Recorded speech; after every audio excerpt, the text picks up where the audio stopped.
诈骗集团诱诈着尚准青少年，苗栗有一个国小打毕业的查囡仔，伫咧网络交朋友，对方是叫伊去超商买游戏的点数，第二届才去互超商的店长警觉到，遂报警察阻挡。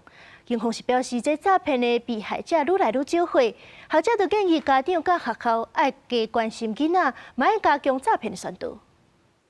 然后这是他要跟我买的，我没卖他的。然后超商店长通知警方到场，热心的民众也加入扣款。苗栗市一名拄为国小毕业的12岁查囡仔，最近透过手机通讯软体熟识查甫网友，对方讲要见面，就爱去超商买游戏点数。查囡仔先买3000块，将数号传给对方。第二摆搁买8000块的时，好在互超商甲警员查落来，叫落到啊！诈骗集团将目标转向青少年，其他学生也有听讲同学防诈骗。 朋友有被抢那个演唱会门票骗过，就是跟他说有票，然后结果到最后已经有给钱，然后人就不见了。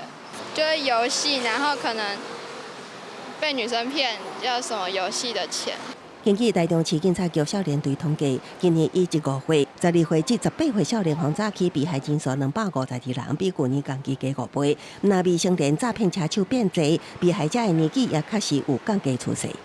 网络的游戏、虚拟游戏、假网拍、购物，再来就是解期分期付款这部分，占得比较高。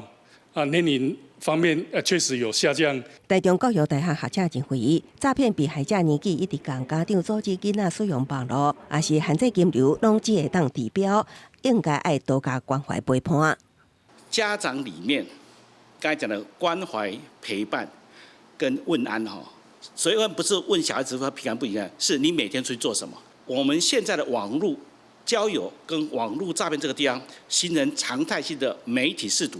王巧璇更加提醒，都因为被害者多数受骗，家己唔知影，各级学校应该是提升媒体识图比档，各将重点放伫网络交朋友甲诈骗案例宣导，才会当有效阻止所谓犯罪冲击。公视新闻采访报道。